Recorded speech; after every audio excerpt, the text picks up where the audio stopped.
الحمد للہ وکفی والصلاة والسلام علی من لا نبی بعدہ۔ رمضان المبارک عمل کا زمانہ ہے۔ خود آپ علیہ الصلاۃ والسلام نے بھی ارشاد فرمایا کہ اللہ سبحانہ وتعالی نے مسلمانوں کا اعزاز اور اکرام فرمایا، اور رمضان المبارک میں عمل کی قوت کو بھی بڑھا دیا، قیمت کو بھی بڑھا دیا، توفیق کو بھی بڑھا دیا۔ توفیق بھی آسان ہو گئی کہ آدمی تھوڑی سی محنت کوشش سے کسی بڑی سے بڑی نیکی کو کر سکتا ہے۔ اس کی قیمت اور قدر بھی بڑھا دی کہ بھئی اس موقع پر نفل ہے تو وہ فرضوں کے برابر، فرض ہے تو 70 فرضوں کے برابر۔ گویا کہ اخلاص کی قوت بھی، کام کرنے کی قوت بھی، توفیق بھی، قیمت بھی، سب ہی اللہ نے مسلمانوں کے اعزاز اور اکرام میں رمضان المبارک کی برکت سے بڑھا دی۔ یہ بات طے ہو گئی کہ یہ زمانہ عمل کا زمانہ ہے، اور اس میں ہر آدمی اپنی کسی کوشش کیا کرتا ہے کہ بھی عمل کا اہتمام کرے۔ تاہم عمل کے اعتبار سے لوگ 3 قسم پر ہیں۔ ہم بھی اپنے آپ کو ڈھونڈیں، تلاش کریں کون سی قسم میں ہیں۔ ایک قسم لوگوں کی وہ ہے کہ جو عمل نہیں کرتی، رمضان ہو یا غیر رمضان ہو، انسان ہے، اللہ نے پیدا کیا ہے، ہر آدمی کو اللہ نے سوجھ بوجھ عطا فرمائی ہے، طاقت قوت عطا فرمائی ہے، فہم و فراست عطا فرمایا ہے۔ کام کرتا ہے تو بھی اپنی مرضی سے، نہیں کرتا تو بھی اپنی مرضی سے۔ نیک عمل اختیار کرتا ہے تو بھی اپنی مرضی سے، عمل کو اختیار نہیں کرتا اپنی مرضی سے۔ تو ایک طبقہ، قوم کا ایک حصہ، انسانوں کا ایک حصہ وہ ہے جو عمل رمضان اور غیر رمضان میں عمل کو اختیار نہیں کرتا۔ دوسرا طبقہ وہ ہے جو عمل کو اختیار کرتا ہے، رمضان سے پہلے بھی اور رمضان کے بعد اور بڑھ جاتا ہے۔ یہ 2 طبقے ہیں، عمل کرنے اور نہ کرنے والے۔ تیسرا طبقہ وہ ہے جو عمل کرنے کے بعد عمل کی حفاظت اور اس کو محفوظ رکھنے کی کوشش کرتا ہے۔ تو پہلے 2 طبقے خطرے میں ہیں۔ عمل نہ کرنے والا بھی خطرہ میں، اور عمل کرے اور اسے اس کی فکر نہ ہو کہ محفوظ بھی ہے یا نہیں، وہ عمل میرے پاس قیامت تک میرے ساتھ ہے، رہنے جیسا ہے، رہنے کے قابل ہے یا نہیں ہے، تو وہ عمل کرتا ضرور ہے لیکن اس کی حفاظت کا جذبہ نہیں ہے۔ یہ 2 طبقے دونوں خطرے میں، عمل کرنے والا بھی، عمل نہ کرنے والے۔ تیسرا طبقہ وہ ہے جو عمل کرتا ہے اور جیسے عمل کرنے کی فکر ہوا کرتی ہے ویسے اسے محفوظ رکھنے کی بھی فکر ہوا کرتی ہے۔ اللہ سبحانہ وتعالی نے شاید لفظ اچھا نہیں ہے لیکن عملی طور سے ہمارے اندر اچھائیاں برائیاں ہر آدمی میں اللہ نے رکھی ہیں، تو کچھ لوگوں میں نیکی کو ضائع کرنے کے جراثیم زیادہ ہوتے ہیں، کچھ کو محفوظ رکھنے کے جراثیم زیادہ ہوتے ہیں۔ تو جن کے اندر جراثیم زیادہ ہو، عمل کو خراب کرنے کے، افشا کرنے کے، بتانے کے، انہیں جب تک سکون نہیں آتا جب تک کہ ان کا کیا ہوا عمل ضائع نہ ہو جائے۔ یہ اللہ ہی کی مخلوق ہے، اللہ نے اپنے مخلوقات میں ایسے لوگ پیدا کیے۔ ایک آدمی ہے وہ گناہ کو چھپاتا ہے، ایک آدمی نیکی کو چھپاتا ہے۔ چھپانے کی صلاحیت دونوں کی ہے، ایک آدمی نیکی کو افشا کرتا ہے اور ایک آدمی گناہ کو افشا کرتا ہے۔ تو افشا کرنے کی قوت، جراثیم، صلاحیت دونوں میں ہے۔ ایک نیکی کو چھپا کر رکھتا ہے اور ایک گناہ کو چھپا کر رکھتا ہے۔ ایک نیکی کو افشا کرتا ہے اور ایک گناہ کو افشا کرتا ہے۔ گناہ کو بتاتا ہے، میں پہلے ایسا تھا، میں نے پہلے یہ کیا، میں پہلے، اور یہ ہو گیا۔ اور ایک ہے کہ بھئی جب اللہ نے چھپا لیا، من ستر مسلما سترہ اللہ یوم القیامہ، اللہ نے چھپا لیا، آدمی بھی چھپا لیا۔ جو اللہ افشا کر دے تو اللہ افشا کر دے۔ تو ایسی صورت میں کہیں جراثیم افشا کرنے کے زیادہ ہوا کرتے ہیں، کہیں جراثیم چھپانے کے زیادہ ہوا کرتے ہیں۔ ایک صاحب، 2 آدمیوں کے درمیان ایک صاحب نے دوسرے صاحب سے ذکر کیا کہ فلاں صاحب بچے کی بیماری کے لیے یا بچے کی تعلیم کے لیے بہت پریشان تھے۔ اچھا، یہ دونوں لوگ علاقے کے ہیں، دونوں لوگ محلے کے ہیں۔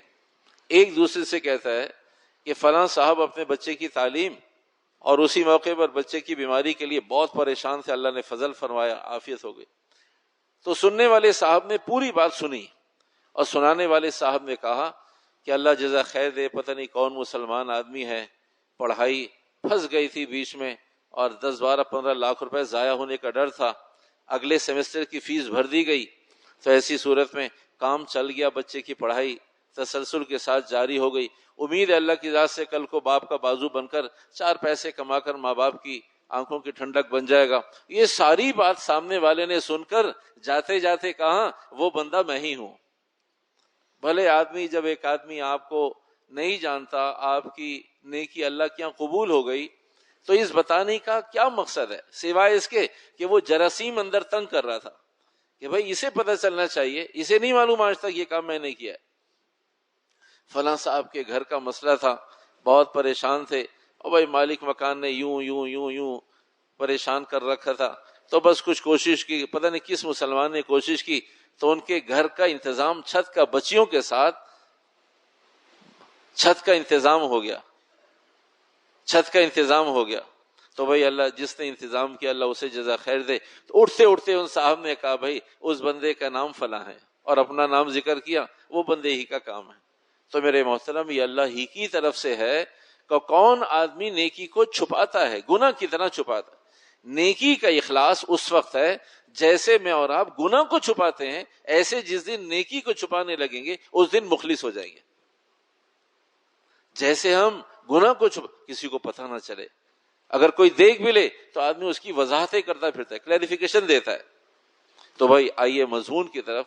یہ تو مضمون کی وہ ابتدا کی چند چیزیں تھیں کہ اللہ سبحانہ وتعالیٰ نے 3 قسم کے لوگ پیدا کیے ہیں۔ ایک وہ جو عمل نہیں کرتے، چاہے رمضان ہو یا غیر رمضان۔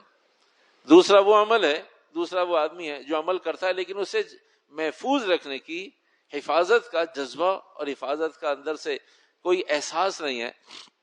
ایسا ہے، اللہ کی تقسیم ہے کہ آدمی کے اندر وہ احساس اور ادراک سے آدمی محروم ہوتا ہے کہ بھئی آدمی اس نیکی کو کیسے سنبھالے، اس نیکی کو کیسے محفوظ رکھے۔ اور تیسرا طبقہ وہ ہے جو عمل بھی کرتا ہے اور عمل کی حفاظت بھی کرتا ہے۔ تو بھئی کتابوں میں اہل علم کے ہاں، اہل عمل کے ہاں، اہل بصیرت کے ہاں، اہل عقل کے ہاں بے شمار واقعات ایسے بھرے پڑے ہیں جس میں اللہ سبحانہ وتعالیٰ نے میرے آپ کے لیے دلائل اکٹھے کر دیے کہ بھئی عمل کی حفاظت کیسے اور کیوں کر ہو سکتی ہے۔ تو چند چیزیں عمل کی حفاظت سے متعلق پھر مضمون کو سمیٹتے ہیں۔ شاہ عبد العزیز صاحب رحمۃ اللہ علیہ، شاہ عبد الحق دہلوی رحمۃ اللہ علیہ کے خاندان سے شاہ عبد العزیز صاحب رحمۃ اللہ علیہ کے پاس ہندوستان میں کہ جی ایک باندی خادمہ، ایک ملازمہ مر رہی ہے، آخری وقت ہے، لیکن وہ کچھ بڑبڑا رہی ہے، تو لوگوں کی سمجھ میں نہیں آ رہا کہ وہ کیا کہہ رہی ہے، کچھ وصیت کرنا چاہتی ہے۔ تقریباً 38 سال اس نے ایک گھر میں خدمت میں گزار دیے۔ ایسی صابرہ شاکرہ ہے کہ وہ کچھ بڑبڑا رہی ہے۔ اب لوگ چاہتے ہیں کہ اس کا ایک اچھا وقت زمانہ گزرا ہے، تو یہ کیا کہہ رہی ہے، کیا کسی کی سمجھ؟ کہا بھی اس سے ذرا کان قریب کر کے سن لو۔ تو کہا جی پھر بھی سمجھ میں نہیں آ رہا۔ پھر کسی سنجیدہ آدمی کو بھیجا، جاؤ بھی دیکھو کیا کر۔ تو اس نے آ کر بتایا حضرت وہ قرآن پاک کی ایک آیت پڑھتی ہے، ولا تخافی ولا تحزنی، ولا تخافی ولا، اور وہ ایک طرف ٹک ٹکی باندھ کر دیکھ، ولا تخافی ولا تحزنی ولا تخافی ولا تحزنی۔ تو حضرت یہ بات سمجھ میں نہیں آ رہی، تو پھر دوبارہ آدمی کو بھیجا کہ بھئی یہ کیوں پڑھ رہی ہے آیت؟ کہا تجھے معلوم ہے کیا یہ؟ کہا نہیں مجھے نہیں معلوم کیا ہے، لیکن کیوں پڑھ رہی ہے؟ کہا بس یہ مجھے پڑھوا رہے ہیں۔ کہا کون پڑھا رہے ہیں؟ تو حضرت نے فرمایا ایسا لگتا ہے کہ آخری وقت ہے، فرشتوں کا کوئی نظام ہو اور فرشتے اس سے پڑھوا رہے ہوں۔ تو کہا یہ کیا کہتے ہیں؟ لوگوں کو نظر نہیں آ رہے فرشتے، وہ اسی باندی کو نظر آ رہے ہیں۔ کہا یہ مجھے پڑھواتے، پوری ایک جماعت ہے، لوگ ہیں، ولا تخافی ولا تحزنی ولا تخافی ولا تحزنی۔ کہا یہ کیا کہتے ہیں؟ کہا یہ کہہ رہے ہیں۔ کہا سمجھتی ہے؟ کہا میں نہیں سمجھتی۔ کہا یہ کیا؟ کہا یہ ایک عمل کی طرف اشارہ کر رہے ہیں۔ کہا وہ عمل کس کا ہے؟ اب وہ باندی خاموش۔ کہا بتاؤ کس کا عمل، وہ کس عمل کا اشارہ کر رہے؟ تو اس باندی نے بتایا کہ بھئی اب یہ لوگ جمع ہیں، مجھ سے پوچھ رہے ہیں، اس لیے میں بتاتی ہوں کہ میں اس گھر میں خادمہ ہوں اور خادمہ تھی، تو مجھے گھی لینے کے لیے بھیجا گیا۔ تو جب میں گھی لے کر آئی، جمع ہوا گھی تھا، جب میں نے اسے آگ پر رکھا وہ پگھل گیا، اس کے اندر وہ زمانہ سونے اور چاندی کے سکے کا تھا، وہ زمانہ سونے اور چاندی کے سکے کا تھا. کہ وہ سونے چاندی کا سکہ، سونے کا ہو چاندی کا ہو ہمیں نہیں معلوم، بہرحال سکہ تھا. وہ سکہ جب مجھے پگھلے ہوئے تیل میں نظر آیا تو میرا جی چاہا کہ اسے دوسرے برتن میں اڈیل کر کم از کم سکہ تو حاصل کروں. لیکن فوراً ہی گرم تیل کا خیال، آگ کا خیال، یہ احساس ہوا کہ یہ میرا نہیں ہے، نہ ان گھر والوں کا ہے. میں قیمت دے کر یہ تیل لے آئی ہوں، گھی لے آئی ہوں، تو ایسی صورت میں یہ یقیناً دکاندار کا ہوگا. کیا دکاندار کے پاس میں پہنچی اور میں نے اس کو دیا. اس نے میرا شکریہ ادا کیا اور مجھے بہت ساری دعائیں دی. سکے کی قیمت کا زمانہ تھا.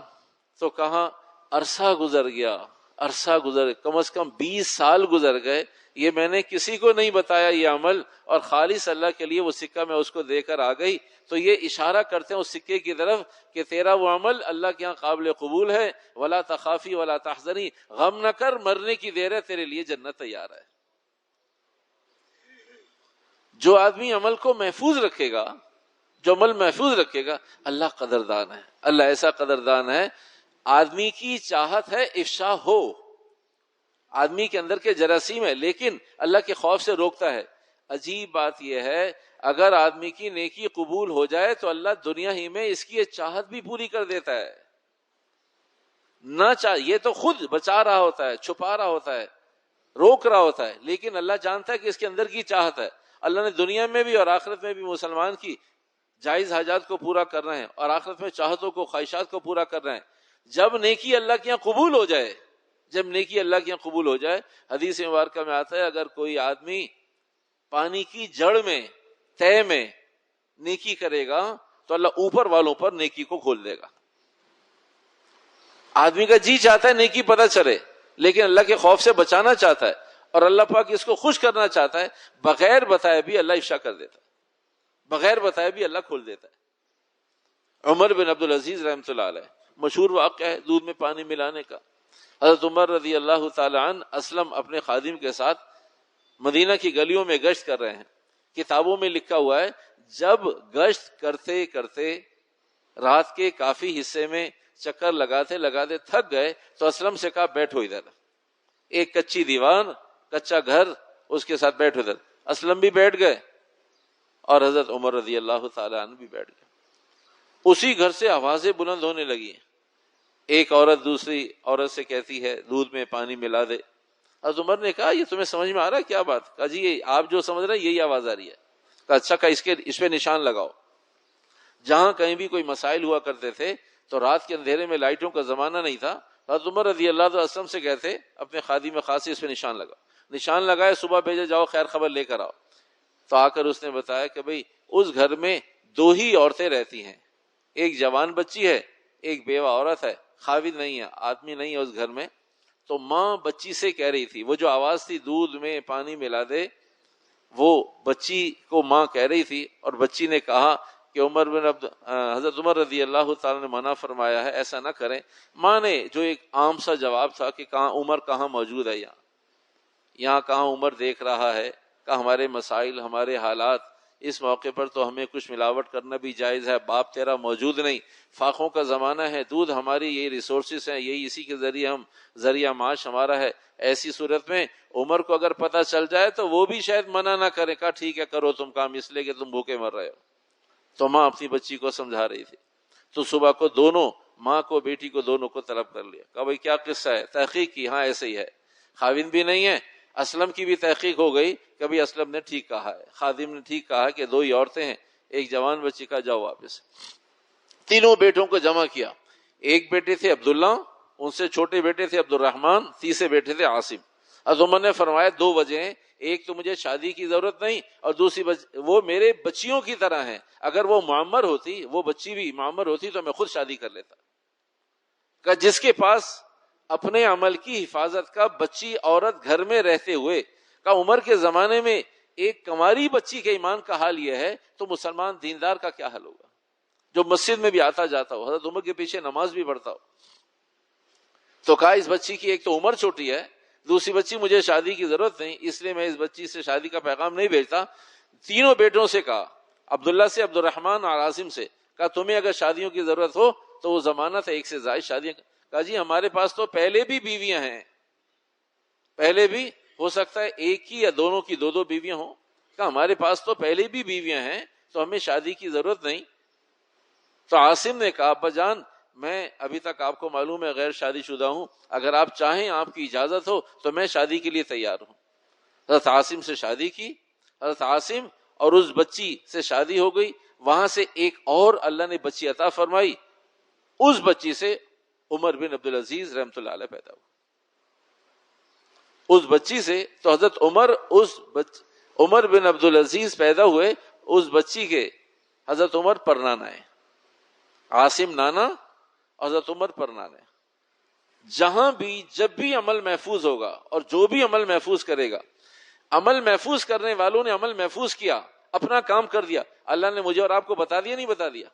اگر عمل قبول ہوگا تو اللہ اندر کی چاہت کو بھی پورا کرے گا. آدمی کا جی چاہتا ہے کسی کو پتا چل, اللہ فرماتے اس سے فکر نہ کرو, تمہارے جی چاہنے کو بھی پورا کریں گے, لیکن تم اپنا کام کرو, تم اپنی زبان سے نہ بتاؤ, تم اپنی زبان سے نہ بتاؤ. اللہ نے تمہیں محفوظ رکھنے کے لیے, تم عمل کو محفوظ کرو, محفوظ رکھنے کی فکر کرو, اور اس کی حفاظت کے لیے جتنی قوت لگا سکتے ہو قوت لگا دو, جتنی قوت لگا سکتے ہو. مولانا عزیز الرحمان صاحب دارالعلوم دیوبند, مولانا عزیز الرحمان صاحب دارالعلوم دیوبند میں حضرت رشید احمد گنگوئی رحمۃ اللہ علیہ کے متعلقین میں سے ہیں. تو رات کو ایک دن عشاء کی نماز کے بعد اپنے بستر پر لیٹے تو خیال آیا وَلَيْسَ لِلْإِنسَانِ إِلَّا مَا سَعَى, آدمی جو کچھ خود کرے گا وہ پائے گا, اس کے عمل سے کسی کو فائدہ نہیں ہوگا. اللہ تزر وازرۃ وزر اخری, اپنا بوجھ خود اٹھانا پڑے گا, اپنے عمل کی خود فکر کرنی پڑے گی. تو کہا یہ سوچتا رہا تھوڑی دیر میں, پھر مجھے سمجھ میں آیا کہ ایک طرف قرآن حکیم کی آیت اور دوسری طرف ایصال ثواب کے فضائل, کہ بھئی اگر کوئی کسی کے لیے کنواں کھدوا دے گا, قرآن حکیم کی تلاوت کرے گا, ایصال ثواب کرے گا, اور بھئی اچھی اولاد, فرما بردار اولاد ماں باپ کے لیے صدقہ جاریہ کا, یہ کیا قصہ ہے؟ حدیث میں کہتا ہے کہ دوسرے کا عمل فائدہ دے گا, قرآن کہتا ہے دوسرے کا عمل فائدہ نہیں دے گا. کہا یہ دونوں چیزیں یوں ہیں, جبکہ قرآن حدیث یوں ہیں, یوں نہیں ہے. سمجھ کے اعتبار سے یوں ہو سکتی ہے, عمل کے اعتبار سے, عملی طور سے ایسا ہے کہ قرآن حدیث یوں ہے. اللہ اور رسول علیہ السلام دونوں ایک دوسرے کی تائید میں فرماتے ہیں, ایک دوسرے کے تخالف میں نہیں فرماتے. تو کہا قرآن کہتا ہے وَلَيْسَ الْإِنسَانُ إِلَّا مَا سَعَى, آدمی جو کچھ کوشش کرے گا بس وہ پائے گا, اس سے زیادہ کوئی اس کے لیے کوشش کرے گا کچھ نہیں ہوگا.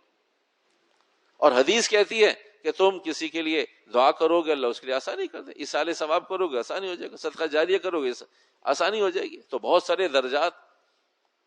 تو بہت دیر سوچتے رہے. اسی وقت 30 کلومیٹر کا 30 میل کا سفر تھا. حضرت جہاں موجود تھے مفتی عبدالعزیز صاحب, مولانا عزیز الرحمان صاحب اور رشید احمد گنگوئی رحمۃ اللہ علیہ. تو حضرت وہاں رات ہی کو 30 میل کا سفر کیا رات کو, اور تہجد کے وقت حضرت کے پاس پہنچ گئے. حضرت نے فرمایا عبدالعزیز آپ تو فلاں جگہ رہتے ہیں, خیریت تو ہے؟ اتنے دور سے پہلے نہیں آیا تھا, رات ہی کو سفر کیا, اندھیرے امن کا زمانہ تھا, اندھیرے ہی میں سفر کیا, 30 منٹ کا سفر کر کے حضرت کے پاس تہجد میں پہنچ گیا. حضرت ایک مسئلہ ہے, پریشانی یہ ہے. حضرت نے فرمایا بھائی یہ مسئلہ ہے, ٹھیک ہے, قرآن پاک یہ کہتا ہے, حدیث پاک یہ کہتی ہے, تو سہولت سے کبھی آ جاتے, سہولت سے کبھی آ جاتے اور آ کر پوچھ لیتے. اس میں ایسی کیا پریشانی تھی کہ آپ نے 30 میل, اچھا وہ زمانہ پیدل کا ہے, پیدل کا زمانہ, 30 میل رات کو سفر کیا. اگر کسی موقع پر کہیں تشنگی ہو اور سوال پیدا ہوتا ہو تو بھائی یہ نہ ہمارے زمانے کی بات ہے, نہ ہمارے جیسے لوگ تھے. اللہ جب چاہتا ہے تو کسی کی زندگی میں ربڑ کی طرح یوں برکت دے دیتا ہے, کھینچ دیتا ہے. وہ آدمی سارے کام کر رہا ہوتا ہے, ہم سے ایک بھی نہیں ہو رہا ہوتا. تو یہ اچھے لوگوں کا معاملہ ہے. اللہ پاک زندگیوں میں ایسی, ہمارے زمانے میں بھی ایسے بہت سارے اکابر ابھی قریب کے 10-20-50 سالوں میں گزرے, ان کی محنتیں دیکھتے ہیں تو ایسا لگتا ہے شاید 200 آدمیوں کے کام ہیں, اور جب پوچھتے ہیں تحقیق ہوتی ہے پتہ ایک ہی آدمی نے سارے کام کیے. تو ہمارے ہر زمانے میں ایسا ہوتا ہے, قیامت تک ایسا رہے گا. تو حضرت 30 میل کا سفر رات کو کیا, تہجد میں پہنچ گئے. کہ بھائی صبح آ جاتے, کل آ جاتے, ہفتے 10 دن میں آ جاتے, کوئی پریشانی تھوڑی تھی. ایک مسئلہ ہے اور آپ کو تعارض نظر آیا قرآن اور حدیث میں, اللہ کے نبی علیہ السلام یوں فرما رہے ہیں اور اللہ یوں فرما رہا ہے. فرمایا حضرت پریشانی یہ نہیں ہے مسئلہ حل ہو جائے, نہ نے فرمایا بھائی اور کیا پریشانی ہے, اس کے علاوہ کیا پریشانی. فرمایا اگر اس حال میں میری موت آ جاتی کہ مجھے حدیث مبارکہ میں شبہ ہوتا تو میں کہاں چلا جاتا. کہا یہ شبے والی پوری رات کس کھاتے میں جاتی کہ ایک عالم دین کو حدیث کے مقابلے میں ٹھیک ہے اللہ کے نبی علیہ السلام نے جو کچھ فرمایا میری سمجھ میں نہیں آیا لیکن شبہ تو آ گیا. کہا میں یہ نہیں کہہ رہا کہ کون سی بات ٹھیک ہے کون سی غلط ہے, دونوں ٹھیک ہیں, میرے ایمان کا حصہ ہے, لیکن بحیثیت بتقاضۂ بشریت میرے اندر یہ شبہ پیدا ہو گیا, میرے اندر شبہ پیدا ہو گیا. اس شبے کا ازالے کے لیے آیا ہوں کہ میں نہیں چاہتا تھا, مجھے نہیں معلوم, نیند تو ویسے ہی موت کی بہن ہے, میں سو جاتا اور صبح نہ اٹھتا تو مجھے ہی معلوم تھا کہ میرا عمل ضائع ہو گیا. تو حضرت نے فرمایا اللہ کرے بھائی ہماری آپ کی بھی علمی بات ہے, علمی نقطے کی بات ہے, ہمیں آپ کو بھی سمجھ میں. حضرت نے فرمایا ایک ہے ایمان ایک ہے عمل, ایک ہے ایمان.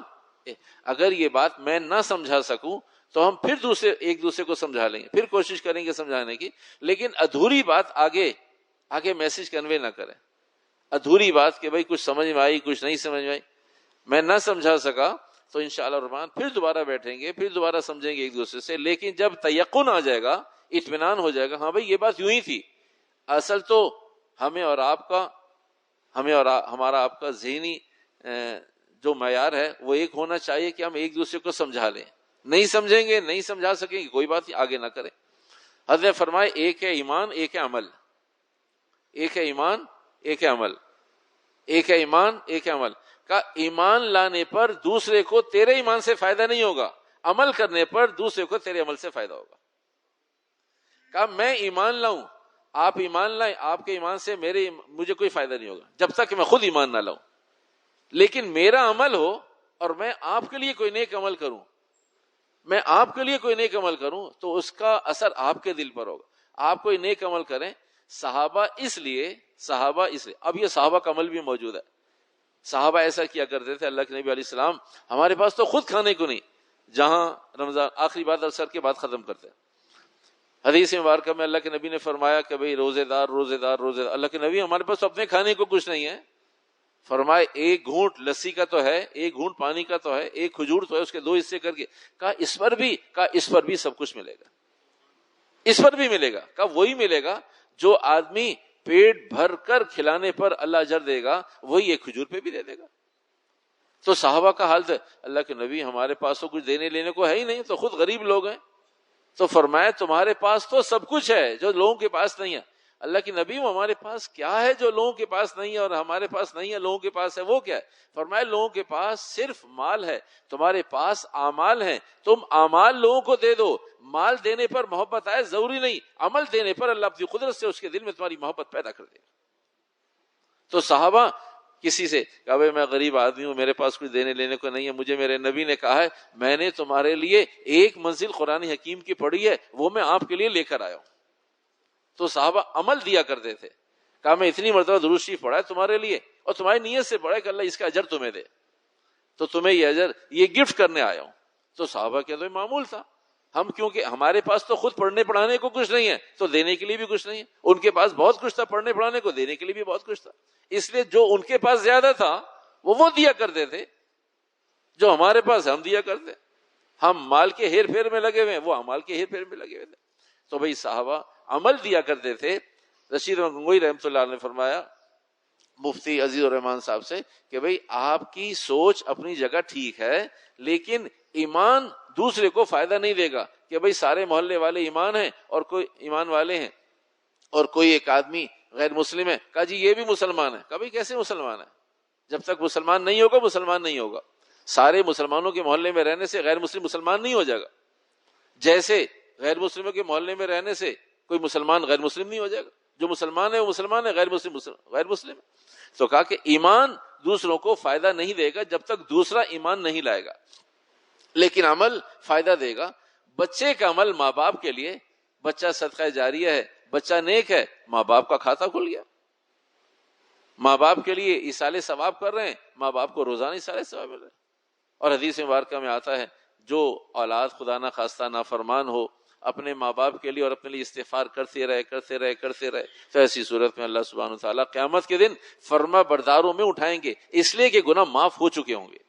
تو استغفار دنیا میں رہ کر ماں باپ کے لیے کی اور ماں باپ سے جو ناراضگی ہو گئی تھی مرنے کے وقت وہ دعا کرتے رہے، استغفار کرتے رہے، تو ماں باپ کی بنیاد پر، اولاد کی بنیاد پر اللہ سبحانہ وتعالیٰ نے دونوں کے گناہوں کو بھی معاف کر دیا، درجات کو بلند کر دیا، جبکہ ایک جنت میں اور ایک دنیا میں۔